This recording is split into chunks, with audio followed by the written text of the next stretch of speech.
President-elect Donald Trump says he will consider killing the Trans-Pacific Partnership. That's the trade deal with a variety of countries, including China. Our next guest says even if Mr. Trump does kill that deal, China will not be able to dominate world trade.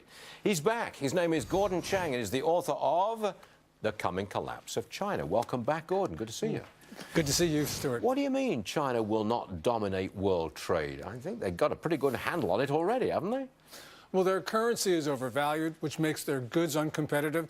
Last year, China's exports fell 2.8%, and for the first 10 months of this year, Stuart, they were down 7.7%. We didn't know that. Nobody has told us that, least of all Mr. Trump. I didn't know that their exports were down 7%. Yeah, and also their imports have been down both last year and this year, which means that China is delinking from the world. Now, China has a major currency defense right now for the renminbi, which means that their goods are going to remain uncompetitive. So while, yes, I like the TPP, the Trans-Pacific Partnership, if it doesn't go through, it doesn't mean that China is going to dominate global trade, which everybody says. The disaster scenario is just not going to happen. But Donald Trump has enormous leverage. If you're accurate, their exports are down 7%.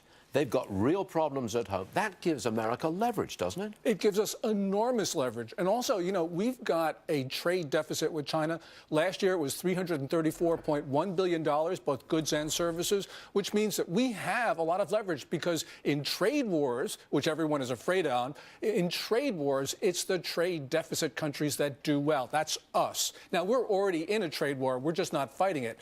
But we have enormous leverage. The only thing we don't have right now is political will. But if we acquire that political will, and I think Donald Trump has it, and he exercises that leverage, what will China do?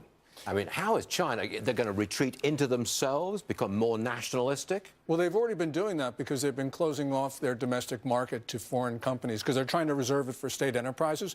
You know, China is going to huff and puff. They will retaliate a little bit, but they only have so many tools. And you have Chinese officials even admitting that because they've got these big surpluses, there's very little they can do to the United States. They could sell our debt. They are major holders of American Treasury bonds and notes. They could sell them. Which would have absolutely no effect, Stuart, because people, you know, want the dollar. You know, you look at what is the most attractive currency in the world today? It's the U.S. dollar. If the Chinese sell it, they get back dollars. If they're trying to hurt us, they got to put it into other currencies. That means other countries that then got to buy dollars to bring their currency values back down.